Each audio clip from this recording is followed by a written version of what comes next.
Hey, it's a disheveled Lee for On Your Marks Wrestling, and I'm here with a review of New Japan Pro Wrestling's Style Evolved show. I've been struggling with that for a while now. Um, I just bought the New Japan Pro World uh, membership. It's something in the $13-14 range for me up here in Canada. Um, so far, I like it quite a bit. Um, Only had one minor issue with it. I was actually running it off of my phone and using Chromecast to show it on TV, and it froze for about 5 minutes at one point. Other than that, it was almost perfect. Um, so I've only watched one previous New Japan pay per view. It was last year's Wrestle Kingdom. Uh, they tend to have kind of a similar format where it's a bunch of multi-person matches and then a couple kind of main events. This one was especially like that. New Japan has kind of a lot of these spots where it's like tough man spots, which are good. So they have their own style. When you watch a New Japan show, you know you're watching a New Japan show not only because everything's in Japanese, but you know what you're watching. For this show in particular, the announcers were Jim Ross and Josh Barnett. So I know there are some shows where it's Kevin Kelly and Don Callis. I believe it's because this is a local show rather than not a show in Japan. Or I don't know what the rules are with it, but it's cool. So the show starts, and you'll have to forgive me. My throat's going to go on me again. I also have tons and tons of notes. I did not expect to write this much stuff. I was going to do a really brief review, but these matches all have so many finishing spots and near falls and stuff like that that you can't help but write certain things. So I'll try to go through it as quickly as possible. First match has, I believe it's Roppongi 3K versus Kazarian, Frankie Kazarian, Christopher Daniels, and some guy called Scorpio. I feel like I should know who he is, but I don't. I'm going to struggle with names throughout this. I have to warn you two. Lots of cool tandem moves. Daniels still moves really well for a guy his age. At one point, Kazarian, I don't know if he faked an injury. Like, it looked like he might have gotten hurt. He was still able to do stuff. I don't know if it was meant to be part of the storyline or if it was an actual injury. It certainly looked like it might have been an actual injury, but he was still able to function. I wrote, it ends with a tandem faceplant move, essentially, by Roppongi 3K. I don't know the individual members' names. It was an okay match. Decent way to open the show. Had good energy. Next match had Juice Robinson and David Finlay versus, I think it's Gato and Gato. Hiroki Gato. I think I wrote the names right. I know that Gato, I think, was the Never World Champion, Neverweight, something. Anyway, it's kind of a comedy eye poke spot. I wrote just a few notes. I wrote Robinson is very popular. Like he's kind of got a goofy gimmick, but it's working for him. Finley eventually hits a cutter of some sorts on Gato and gets the win. So I was writing as little as possible here. Lance Archer and Davey Boy Smith Jr., I believe they're called the Killer Elite Squad, had a match against Yano and Chucky T, who I'd never heard of. There's a lot of Yano comedy spots. It's what he does. It's fine. At one point, Archer chokeslams Chucky, but then he gets a near fall, but then he gets crucifixed for a near fall as well. So a crucifix pin. But ultimately, Davey Boy Smith Jr. and Lance Archer hit like a super power bomb thing. I forget what it's actually called. And then Archer keeps telling the crowd or the camera that everybody dies. He's right. I just don't get it. But it sounds like it's his thing. Archer seems to be copying essentially the Undertaker's moveset, but doesn't have as cool a gimmick. But that's fine. Excuse me. Next match is Marty Scurll and Cody Rhodes versus Tama Tonga and Tonga Loa. Match starts with Cody actually kind of cutting a promo where he says the match shouldn't happen. It's bad booking because they're all Bullet Club and they're all a family. Loa says they're definitely not part of Team Cody. Cody is knocked out of the ring at one point, and Scurll kind of says like, "Yeah, you deserved it," all that stuff. But then he gets beaten up by the two guys, and he runs to Cody and hugs him. And so he's playing the chicken shit heel, which is perfect. That's exactly what he should be doing. Excuse me. There's a bunch of superplexes kind of near the end of the match. A couple near collisions between teammates. Eventually, Cody hits a Tama Tonga with a crossroads, and that's kind of the end of the match. At one point, Scurll was about to go for a finisher or something like that, and Cody did tag himself in to kind of show maybe a little bit of dissension, but by the end, they were happy, they won. Everything's fine. So the next was a 8-man match, and I'm kind of sad about it because it featured someone I like. Now, I do not remember their name. Lost something about non-governable in Spanish. So you have Hiromi Tanahashi, who is the guy who has the cat. Yeah, Daryl. And then there's Bushi, who I don't know too much about. There's Sanada, who I know is part of the tag team too, and he's got the spiky hair. And Tetsuya Naito, who is my favorite New Japan performer from the people I've watched. Obviously, Kenny Omega is pretty great, and Young Bucks are on there, and they're pretty entertaining. But to me, Naito just has without even speaking, he's kind of got a presence, and I like him. And they're against Taguchi, who comes out with a In-N-Out hat on, Dragon Lee, Kushido, I don't even know what I wrote anymore. And Hiroshi Tanahashi, who's kind of a legendary guy with perfect hair. And this is where my internet froze, so I missed 5 minutes of this match.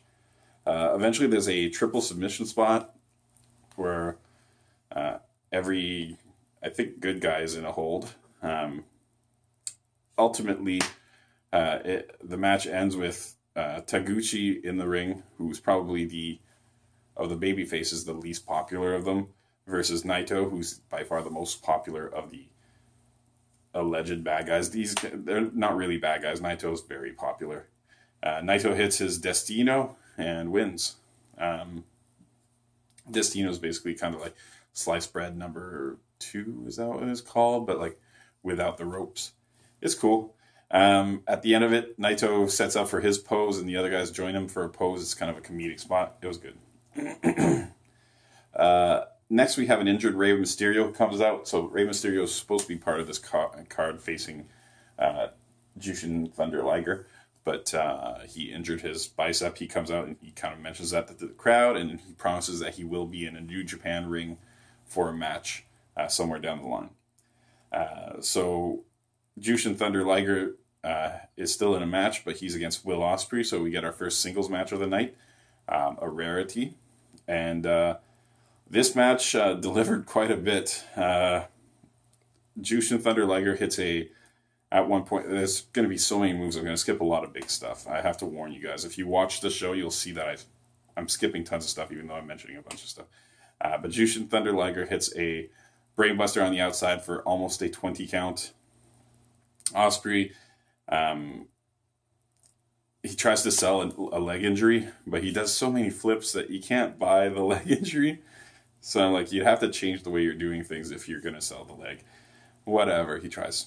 And his moves are so cool that you kind of forgive him. It's just cool. At one point, Liger is set up for a 619. So Ospreay kind of teases it, goes to do it, but Liger manages to avoid it. And we get a few other things. Ospreay hits a really cool spinning kick / knee to Liger, who's already down. So like Liger's kind of on all fours, and Ospreay does this thing where he just like spins like crazy and just kicks him. It looked awesome. Could have finished the match there. I would have been satisfied. Eventually, Liger keeps hitting some brainbusters. He hit like 3 of them, including one from the second rope or top rope. And then Ospreay manages to hit an Os cutter and wins the match. And they made a point of mentioning that Ospreay's kind of had Liger's number for a while. So Ospreay commends Liger. He says, I hope if I can wrestle half as well as he is at the age of 53, which is nuts if you think about it. Like, Liger is 53. I remember seeing him wrestle in the early days of me watching wrestling. And I'm kind of old now. I'm 35. So Ospreay commends Liger, and he also calls out Mysterio, says he wants to have a match with him. Marty Scurll comes in and attacks Ospreay with his umbrella. He also rips off Mysterio's mask, which is the worst thing you can do, right? Liger comes in for a bit of a save, gets rid of Scurll, and Mysterio gets his mask back, and they all do kind of a show of respect between the good guys, at least, because they're all kind of good guys in that match. The next match is a tag team match featuring a guy who's been winning a lot lately. So Zack Sabre Jr., who recently won kind of a tournament, and Minoru Suzuki, who's kind of a known bad guy, tough guy, versus Tomohiro Ishii, who I don't know that much about, but he's kind of, in this case, the good guy version of Suzuki, just a tough guy. And Okada being one of the biggest stars in New Japan, but not as big a star in North America, I think, as he is in Japan. Sabre kind of displays his escapability. That's kind of his specialty. He's a submission guy. Versus Okada. I found Okada was kind of made to look like a fool throughout this match. Not that he was ever like really foolish, but I don't know, it just never kind of made him look super strong. So what do I have in my notes here? Sorry, I'm going to look at this a lot. Ishii and Suzuki exchanged like 50 strikes in the middle of the ring. They just keep going back and forth. That was a fairly common spot, but they did it more than anybody else. Sabre attacks Okada's arm on the outside of the ring, which becomes a big storyline. Then there's a kind of a double submission attempt on Ishii behind the ref's back. It's a bit of a comedy thing with Okada kind of distracting the ref. It was kind of dumb, but it was all right. It was fun. The thing, if all of these matches were on WWE, this would be the worst card of all time. But New Japan has a way to make things fun, so it's kind of neat. So Sabre, he taunts Ishii, who eventually gets a tag. But Sabre keeps attacking Okada's arm, so Okada never really gets a big kind of run. There's a harder shot competition between Ishii and Suzuki. So earlier it was like little shots that they got 50, but now it's like big near knockout shots. It kind of looked cool and the crowd loved it. Eventually, Sabre Jr. submits Ishii. Ishii doesn't quit. The ref calls it a match. Okada was being held in the corner by Suzuki in a different hold. Then, excuse me, Sabre attacks Okada with a hold. Excuse me. I apologize. It's getting late. And, you just see him trying to do more damage before they have a match coming up very shortly. And then Suzuki and Sabre also attack the ref with a hold and then kind of kicks on the outside of the ring. Just proving that they're bad guys.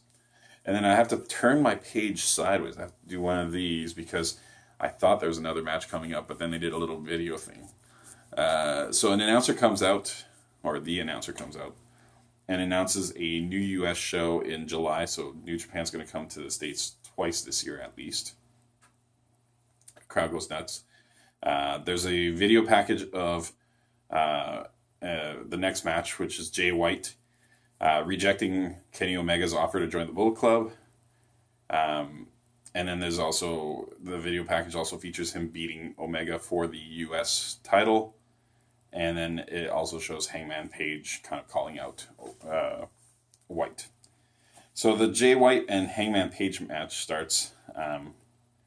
And I thought this was actually a pretty good match. It had one spot that was a little rough, but other than that, it was pretty good.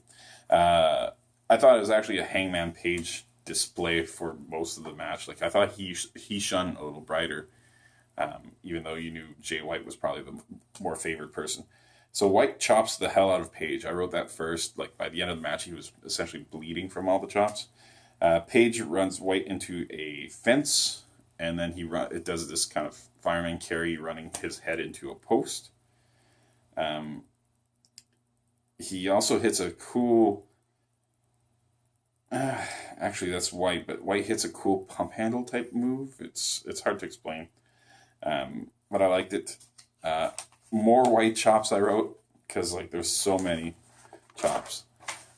And then White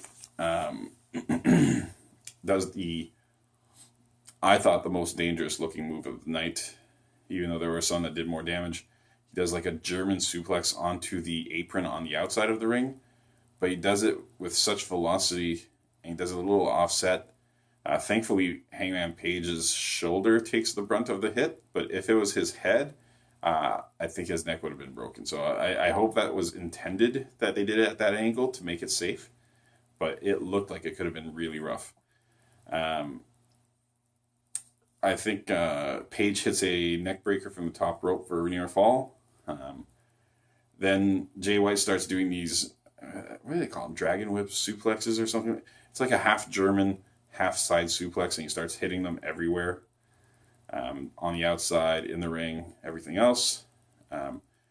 Then Hangman Page tries a shooting star press on the outside of the ring to a standing White, so it ends up being like a shoulder block, but it was cool looking. And then he hits a moonsault to the floor as well.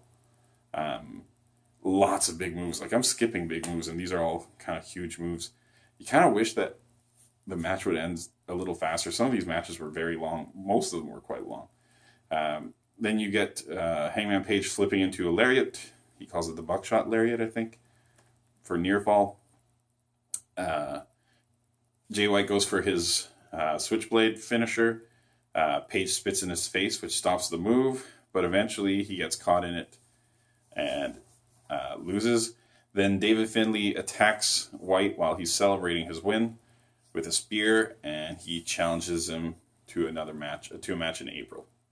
He said April 22nd. So then we get a video package before the final match about the Bullet Club fracture and the reformation of the Golden Lovers and the setup for the Young Bucks match. I have so many notes about this match, and I skipped a lot of stuff, but I'm going to try to go over it all. It was a really entertaining match. Tons of spots. Could have ended probably, 10 minutes earlier. It's fine that it went this long. I get it. It's supposed to be a main event match. But, man, there's a lot of stuff in here. I feel like, it'd be hard to have a second match of this. But I would watch it. Don't get me wrong, I would watch it. So, Young Bucks, how does it start? So, there's a bit of psychology where one of the big storylines is Matt of the Young Bucks, his back is really bad. And it's throughout the match, it plays a factor. Early on, Ibushi kicks him in the back and then starts stomping his back, and Omega stops him from doing it. So you see there's already the whole Omega still thinks he's friends with the Bucks, but the Bucks don't want to be friends with him thing. And that runs throughout the match, and it should be, and it's good psychology. Everything is done well. So I wrote, great tandem moves by the Bucks. That's to be expected. Omega drops one's face into the other's crotch, which was a bit of a comedic spot in a match that didn't have too many comedic spots, to be honest with you. Especially for a Young Bucks match, it was not very, it was a serious match with a lot of moves. And the super kicks, yes, there were a lot of them, but they meant something when they happened. I wrote, Omega gets kicked when trying to dive. That was a significant strike of the match. Omega and Ibushi hit a lot of cool tandem offense. They do these backflips off of the ropes and stuff. Everything looks kind of cool. While the Jay White thing was, the suplex thing looked super dangerous, there was another really close call, I thought, where the Young Lover, not the Young Lovers, I read it in the next line, but the Golden Lovers do a double suplex on one of the Young Bucks, but they seem to kind of like struggle to get him up in the first place, or he doesn't give them enough juice. So they almost look like they're going to drop on the outside of the ring, but Ibushi manages to kind of put his foot out and kick off the post, and they get the suplex on. It looked like it might have been a disaster had that not happened. Then a little later on, Omega and Ibushi go for tandem, kind of running up the ropes and doing backflip moonsaults outside of the ring onto the Young Bucks brothers.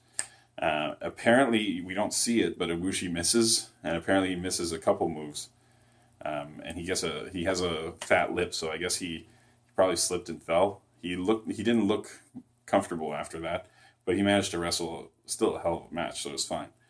At one point, Jim Ross said the following line, and I'm not even lying.